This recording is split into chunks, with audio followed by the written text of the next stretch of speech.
तो केमिस्ट्री में देखा जाए तो पदार्थ से ही सब कुछ, रसायन विज्ञान जो है हमारा सब्जेक्ट, पदार्थ से ही शुरू होता है, फिर पदार्थ के अंदर हम जाते हैं।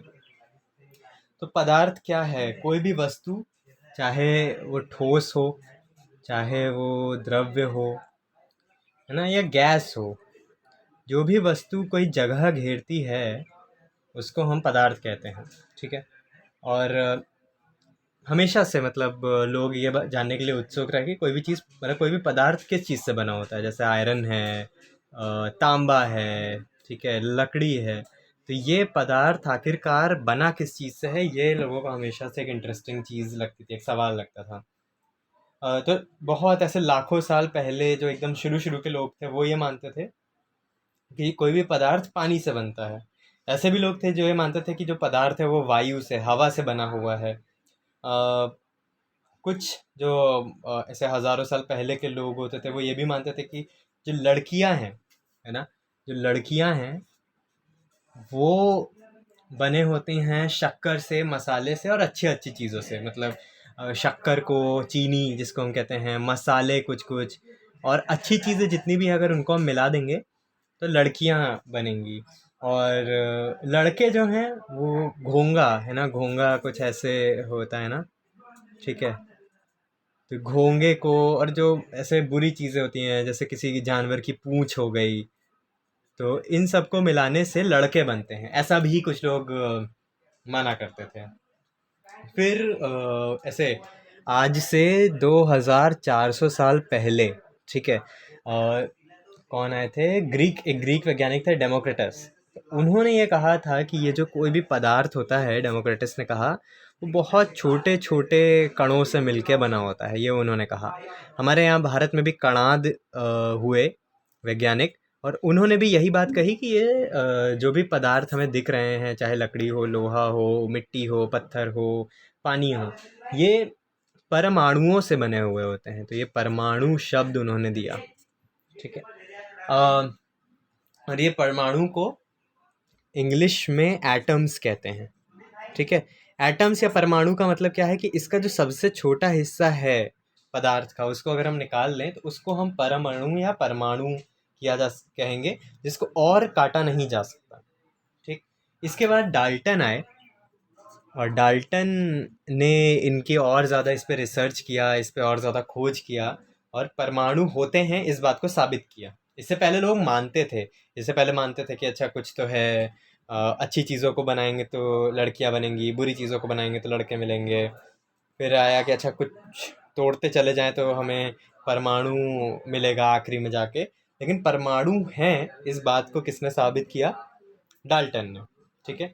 और जो डाल्टन का सिद्धांत था उसके अकॉर्डिंग कैसा था, जैसे मान लो कि कोई घर है, या कोई दीवार मान लेते हैं, घर भी है वैसे लेकिन एक दीवार है। ठीक है। अब ये दीवार बहुत सारे ईंटों से मिलके ऐसे बनी हुई होगी। ठीक है। ढेर सारे उसमें ईंटें लगे होंगे उस बिल्डिंग में, उस दीवार में। तो डाल्टन का यही कहना था कि ये जो दीवार है ये पदार्थ है। ठीक है। और इसमें ये जो एक एक ईंट लगी हुई है, ये जो ईंटें लगी हुई हैं, ये हमारा परमाणु है। तो कोई भी पदार्थ ऐसे छोटे छोटे छोटे छोटे छोटे छोटे परमाणुओं को जोड़ते चले जाएंगे तो उससे बन के निकलता है। और इनको परमाणु कहते हैं। जब ये जुड़ जाते हैं ढेर सारे तो वो पदार्थ की तरह हमें दिखता है। ठीक है। तो ये पिंडों से, छोटे छोटे पिंडों से बना होता है। जैसे कोई भवन जो है, कोई घर है, वो ईंटों से बना होता है। और इन छोटे छोटे परमाणुओं को हम आँखों से नहीं देख सकते हैं, ये इतने छोटे हैं कि हम इन्हें आँखों से नहीं देख सकते हैं। फिर एक सवाल आता है सभी का कि अगर हम इन्हें देख नहीं सकते हैं तो कैसे पता लगा सकते हैं कि ये कैसे होते हैं, क्या करते हैं, कैसे दिखते हैं, क्योंकि हम आंखों से तो देख नहीं पा रहे हैं। तो फिर वहाँ पे क्या होता है कि फिर 1909 में, आज से 100 साल से ज़्यादा हो गए हैं, 1909, 110 के करीब। तो 100 साल से पहले एक और वैज्ञानिक हुए, रदरफोर्ड। ठीक है। और रदर ऐसे लिखा जाएगा, रदर फोर्ड। ठीक है। तो रदरफोर्ड जो वैज्ञानिक हुए, उन्होंने उसके बारे में और रिसर्च करी और एक्सपेरिमेंट किए रदरफोर्ड ने पदार्थों को लेके। और फिर वहाँ से वो और उसके बारे में जानकारी निकाल के लेके आए कि क्या क्या होता है, कैसे कैसे होता है। एक पदार्थ के अंदर जो परमाणु हैं उसमें क्या क्या चीज़ें दिखती हैं। दिखने का मतलब है आँखों से नहीं, बट मैग्नीफाइंग ग्लास से दिख सकती हैं क्या, या इलेक्ट्रॉन माइक्रोस्कोप से दिख सकती हैं क्या, कैसे वो बर्ताव करती हैं, ठीक है। क्या वो तरल की तरह है, कैसे वो जुड़े हुए हैं, ये सारी चीज़ें रदरफोर्ड ने ढूंढने की कोशिश की और कामयाब भी हुए, वो पता लगा पाए। तो अभी इसको कैसे समझें कि रदरफोर्ड ने क्या किया। तो इसको ऐसे समझ लो कि मान लो कि एक बक्सा है, ठीक है। एक बक्सा है जिसके अंदर तुम्हें बगैर बक्से को खोले पता करना है कि इसके अंदर हवा है या पानी।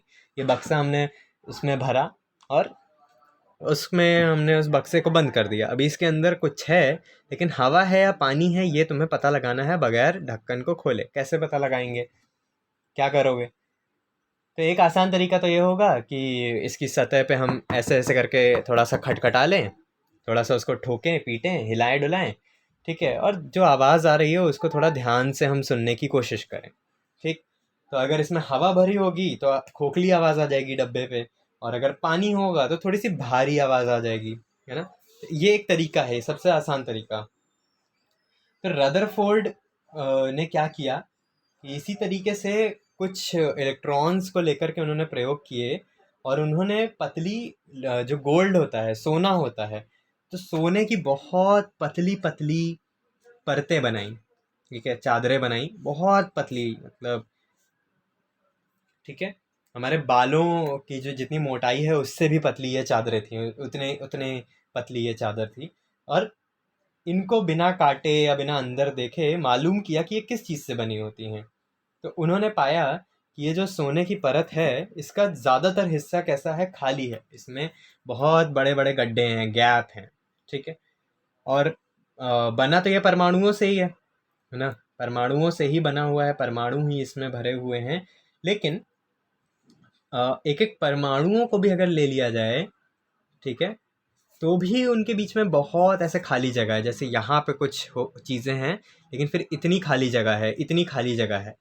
तो एक तो परमाणु, एक परमाणु, ठीक है, और दूसरा परमाणु, उनके बीच में खाली जगह है, लेकिन परमाणुओं के बीच में भी बहुत खाली जगह है, ठीक है। तो ऐसा समझो कि खाली जगह काफ़ी ज़्यादा होता है एक परमाणु के अंदर, और चीज़ें कम होती हैं, ठीक।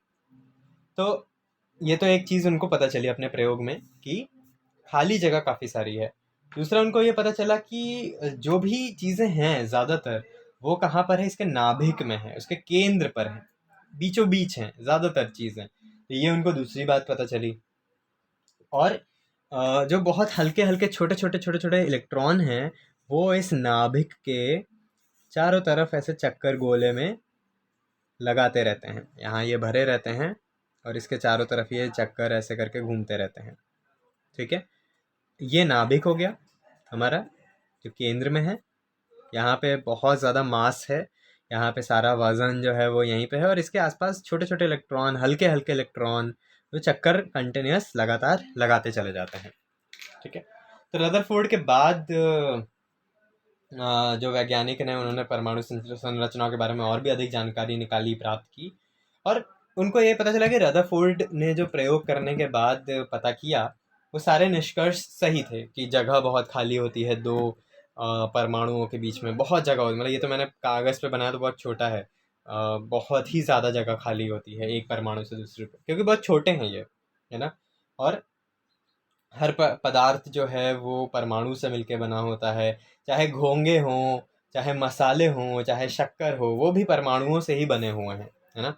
हर एक चीज़ परमाणुओं से ही बन के बनी होती है, जिनमें अधिकांश जगह खाली होती है, उनके आप बीच में भी जगह खाली होती है और उनके अंदर भी ढेर सारी जगह खाली ही पड़ी रहती है, ठीक है। तो ये पदार्थ के बारे में एक छोटी सी जानकारी थी।